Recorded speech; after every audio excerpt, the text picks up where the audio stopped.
الرحمن الرحیم الحمد للہ رب العالمین والعاقبۃ للمتقین والصلاة والسلام علی سید الانبیاء والمرسلین قال اللہ تعالی فی القرآن المجید بسم اللہ الرحمن الرحیم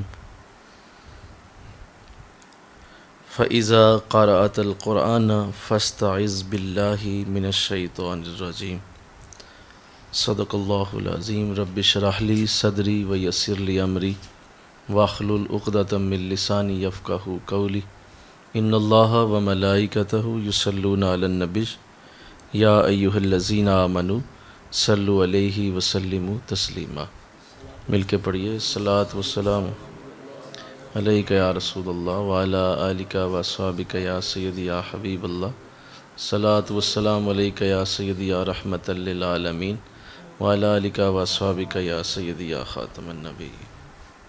معزز و محترم حاضرین کرام، ماہ رمضان المبارک کے گزرتے ہوئے لمحات، بہت تیزی سے یہ وقت ہمارے ہاتھوں سے پھسلتا چلا جا رہا ہے۔ آج الحمدللہ دوسرا روزہ ہے اور آج کی یہ نشست جو ہم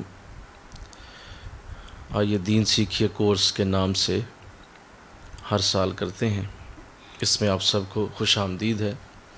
جو آن لائن ہمیں سن رہے ہیں وہ بھی مبارکباد کے مستحق ہیں کہ انہوں نے اپنی نیند کو قربان کیا ہے اور اپنے رب کے لیے اس عظیم وقت کو کیش کروانے کا خوبصورت موقع جو ہے وہ ڈھونڈا ہے۔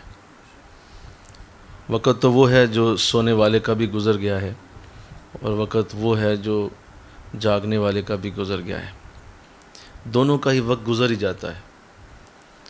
سوال یہ ہے کہ تم نے اس وقت سے کیا پایا جو گزشتہ دن گزرا ہے، جو گزشتہ سال گزرے ہیں۔ تمہیں اس بات کو سمجھنا چاہیے کہ ہر وقت جو تمہارے ہاتھ سے پھسل رہا ہے یہ کبھی دوبارہ واپس نہیں آنے والا، کسی صورت بھی یہ وقت دوہرانا نہیں جائے گا، یہ کبھی ریورس نہیں ہوگا۔ لہٰذا بہترین سمجھدار آدمی وہ ہوتا ہے جو اپنے وقت کو ایسے کام میں صرف کر دے جو اس کے لیے قیامت تک کے لیے یادگار اور اعلیٰ بن جائے۔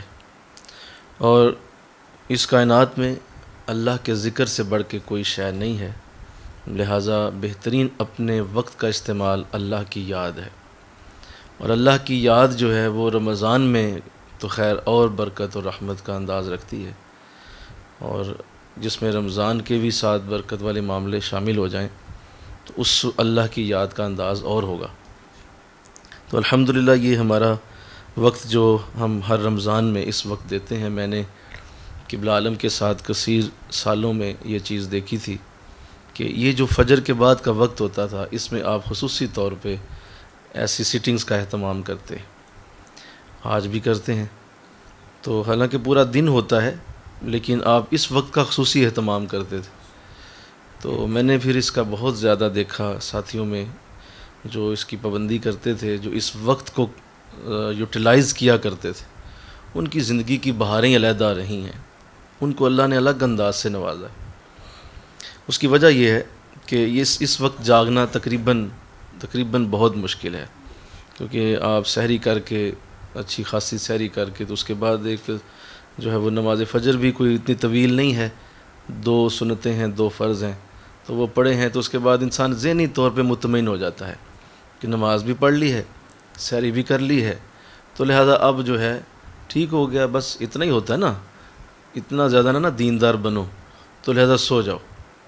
تو وہ ذہنی طور پہ مطمئن ہو کے سو جاتا ہے، حالانکہ اللہ ابھی بھی انتظار میں ہے کہ تو ابھی بھی پھر آ جائے تو رمضان کی گھڑیاں ہیں، ہم تیری قسمت بدلنے کے لیے اس سے بھی کہیں آگے جا سکتے ہیں۔ تو لہذا وہ سو گیا۔ تو چونکہ یہ وقت ایسا ہوتا ہے کہ اس میں اللہ بھی اپنی عادتیں بدل چکا ہوتا ہے، تو ہمیں بھی اپنی روٹین چینج کرنی چاہیے، ہمیں بھی اسی طرح اپنی روٹین بدل دینی چاہیے کہ ٹھیک ہے مولا سارا سال فجر کے بعد سوتے ہی تھے یا کام کرتے تھے جو بھی، لیکن اب ذرا معاملہ تیرا بھی بدل گیا، تو لے مولا میں بھی تیرے پاس آ گیا اور تو بھی مجھے اپنی بارگاہ سے کچھ الگ دے جو تو دینا چاہتا ہے۔ تو لہذا یہ وہ سعادت ہے جس کی کئی عرصے تک، کئی سالوں تک جا کے انسان کو سمجھ آتی ہے کئی سالوں بعد جا کے سمجھ آتی ہے کہ یار یہ تو بہت بڑا معاملہ تھا، اور جن کو نہیں آتی وہ اسی طرح رہیں گے اور اسی طرح ان کے معاملات رہیں گے۔ جیسے میں نے اس میں بھی عرض کیا تھا، جب آپ کو استقبال رمضان کے حوالے سے چند باتیں میں نے عرض کی تھیں، اس میں جو حضور الاسلام کی حدیث ہے کہ رمضان سارے سال کا خلاصہ ہے، تو یہ وقت آپ نے جب دے دیا نا، یہ جو فجر کے بعد والا، تو اب اس نے امر ہو جانا ہے پورے سال کے لیے، سارے سال کے فجر بہترین ہو جائیں گے انشاءاللہ، سارے سال کے فجر کے وقت آپ کے اعلیٰ بنا دیے جائیں گے۔ یہ نوٹ کر لیں، اس کو بے شک آپ آزما کے دیکھ لیں، آپ کے وقت بہترین کر دیے جاتے ہیں، کیونکہ آپ اسی شے سے جو ابھی آپ لے رہے ہیں، اس کی برکت صرف یہیں تک نہیں رہنی، پورے سال اگلے تک جانی ہے۔ گرمیوں میں، سردیوں میں جتنے فجر کے وقت آنے ہیں ان میں یہ برکت شامل ہو جائے گی۔ تو یہ آپ اس وقت جانتے ہیں جب آپ کئی سال اس سے گزرتے ہیں، اور پھر سمجھ آتی ہے کہ نہیں یہ بالکل صحیح ہے، رمضان سارے سال کا خلاصہ ہے۔ تو جو اس وقت کو کیش کروا گیا، پورا سال کیش کروا گیا، آگے برکتیں ہی برکتیں انشاءاللہ، اللہ اور رحمت عطا فرمائے۔ آج انشاءاللہ العزیز کیونکہ رمضان کا جو تعلق ہے وہ آقا الاسلام کی حدیث کے مطابق بھی، اور آقا کی روٹین کے مطابق بھی، اور صحابہ کی زندگیاں دیکھی جائیں، قرآن پاک نے خود بھی اپنا جب تعارف دیا، رمضان کا تعارف دیا، تو یوں فرمایا شہر رمضان الذی انزل فیہ القرآن، رمضان کا مہینہ وہ ہے جس میں ہم نے قرآن نازل کیا۔ تو رمضان کا جب تعارف کروایا ہے تو قرآن کے ساتھ کروایا۔ جیسے دیکھو کہ جب کوئی آپ اپنا انٹروڈکشن دیتے ہیں تو اپنی بیسٹ چیز کا ذکر کرتے ہیں، جو آپ کی بیسٹ چیز آپ کے پاس ہے اس کی آپ بات کریں گے۔ کہیں جاب کے لیے آپ انٹرویو دینے گئے ہیں تو آپ یہ تو نہیں کہیں گے کہ میں نے میٹرک کیا ہوا ہے، میں نے ایف ایس سی کی ہوئی ہے۔ اپنا تعارف آپ کس سے کروائیں گے؟ جو آپ کے پاس سب سے بہترین ڈگری ہوگی، ایسی ہے بولو، سب سے اعلیٰ ڈگری ہوگی، اس کو آپ پیش کریں گے۔ یہ میں نے کیا، ایم ایس سی کی ہوئی ہے، میں نے ایم فل کیا ہوا ہے، میں نے پی ایچ ڈی کی ہوئی ہے، تو وہ سامنے رکھیں گے۔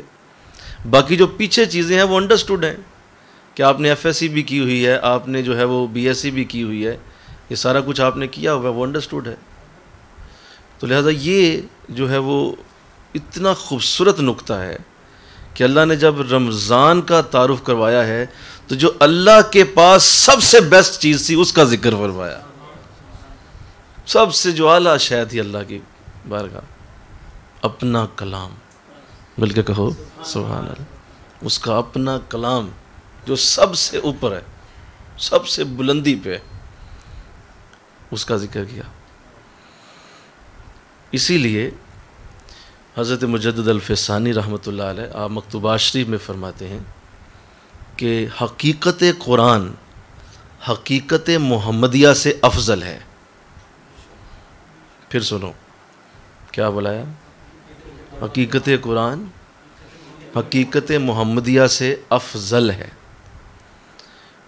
اور آپ فرماتے ہیں حقیقت محمدیہ حقیقت کعبہ سے افضل ہے۔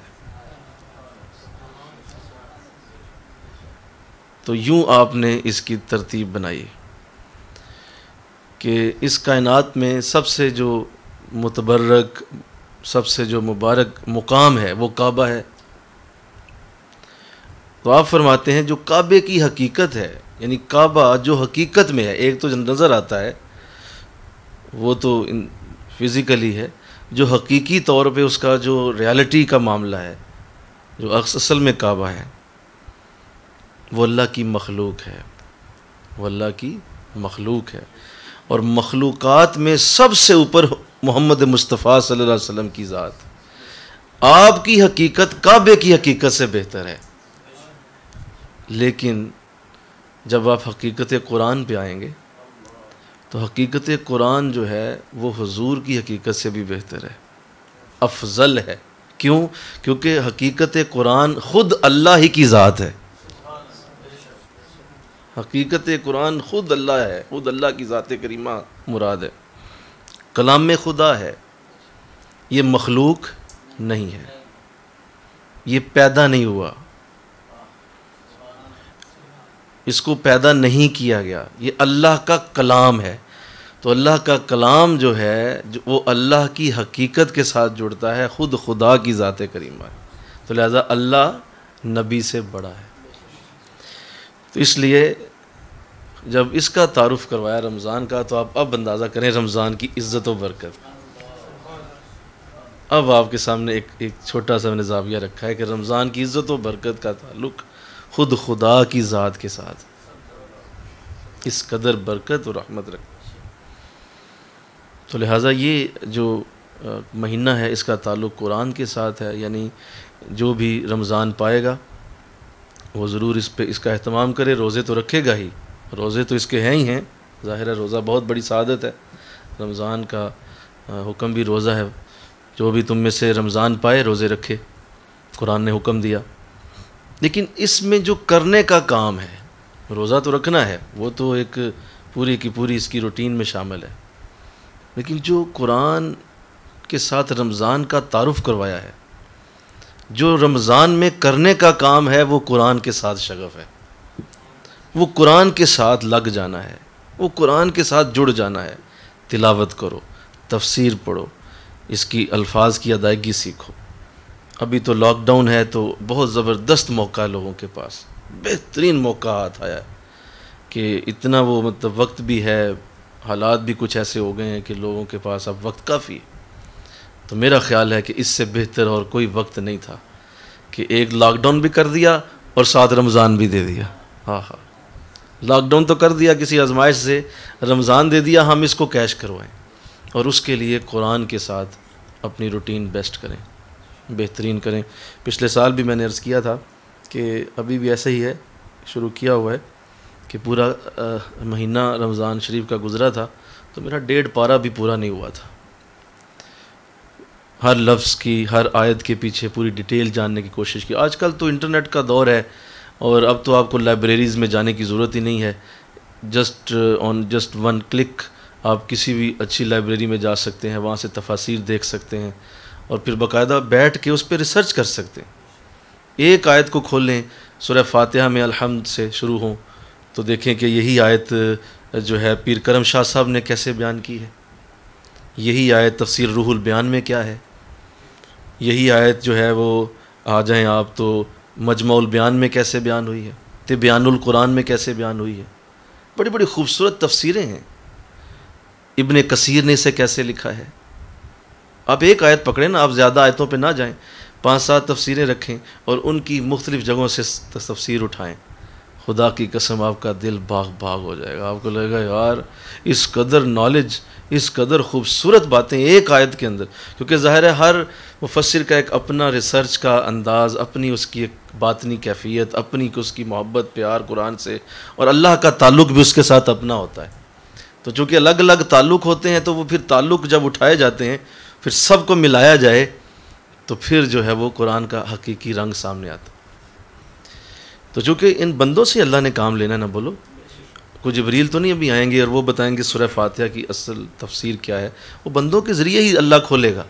کسی کے ذہن میں کوئی نقطہ لے آئے گا، کسی کا ذہن کوئی نقطہ پکڑ لے گا، کسی کا نقطہ کوئی الگ ہوگا، اور ان سب کو ملا کے اللہ کی اصل تفسیر جو اللہ چاہتا تھا وہ بیان ہو جائے گی۔ حضرت غوث العظم 40 مختلف انداز سے جو تفسیر کرتے تھے، اس کی وجہ یہی تھی کہ آپ کے پاس ریسرچ بہت زیادہ تھی، بہت زیادہ ریسرچ تھی۔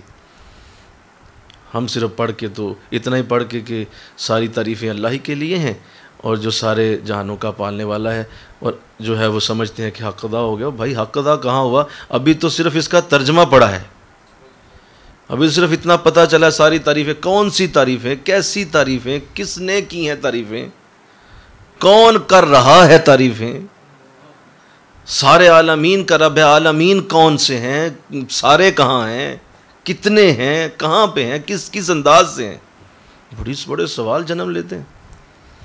تو خیر، تو قرآن کا یہ انداز جو ہے یہ اصل میں انداز ہے۔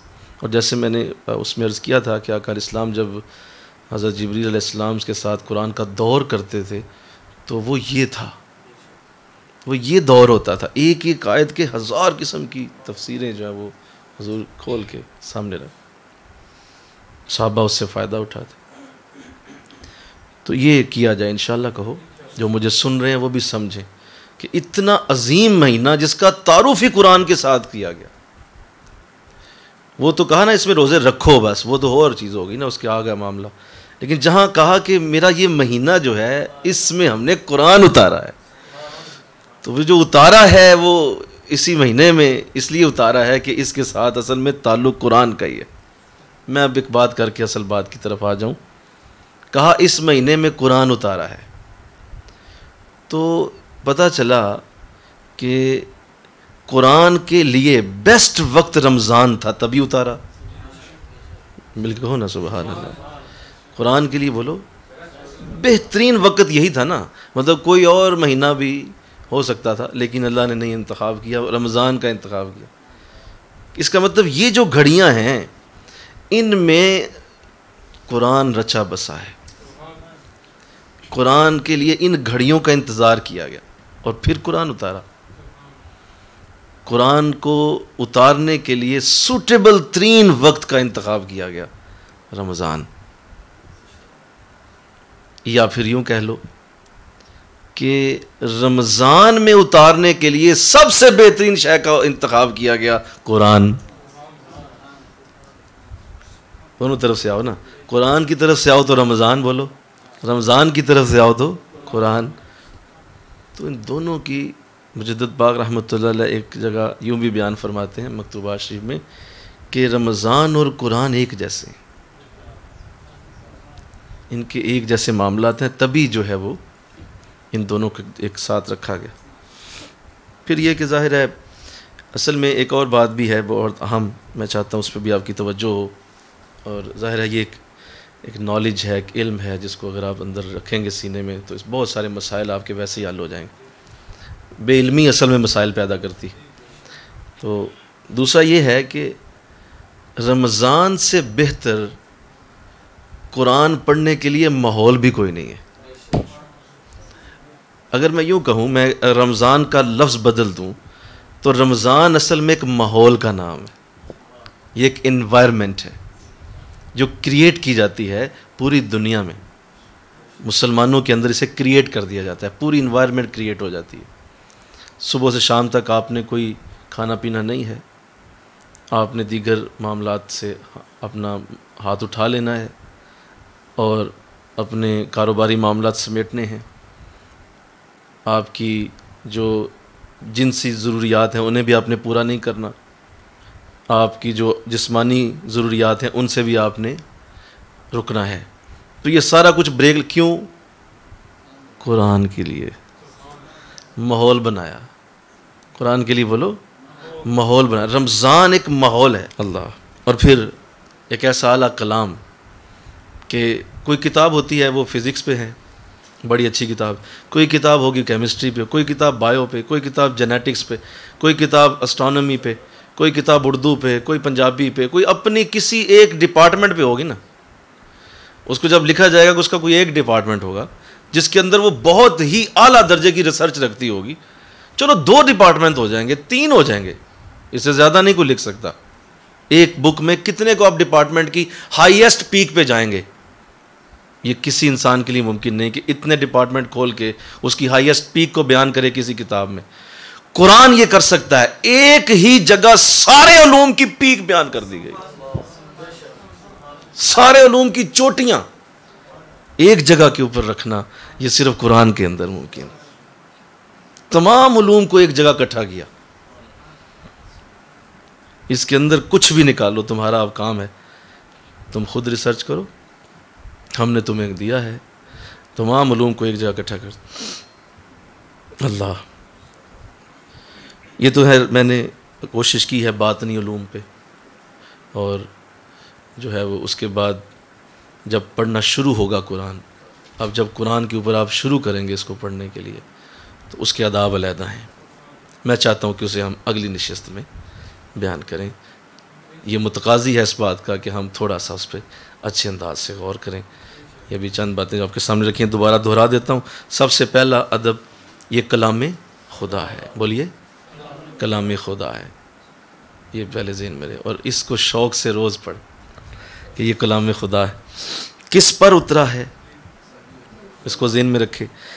جن پہ اترا ہے ان کی نظر میں قرآن کیا ہے، ان کا ورین جانے، ان کی سوچ سمجھے قرآن کے بارے میں، قرآن کے بارے میں ان کا انداز جانے. یوں ہی نہیں صحابہ قرآن پہ قربان ہو، سارا جسم حسین سخیدہ تیرا نال پروتا، پھر بھی سید ریت تتیتے نیت نماز کھلو. وہ اتنا قرآن سے پیار، سر نیزے کی نوک پہ ہے اور سیدنا امام حسین تلاوت کر.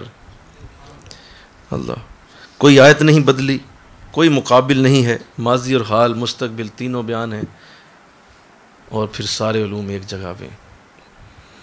اس کی وسعت بہت بڑی ہے، اس کی جو ہے وہ اس کے اندر جو فصاحت و بلاغت ہے اس کا ایک الگ چیپٹر ہے، اس کا ایک الگ مام. اللہ مجھے آپ کو توفیق دے، اور انشاءاللہ کل ہم اسی موضوع کو قرآن کے ظاہری آداب کے حوالے سے بیان کرنے کی سعادت حاصل کریں گے. اللہ مجھے آپ کو توفیق عطا فرمائے. وما علینا الا البلاغ المبین.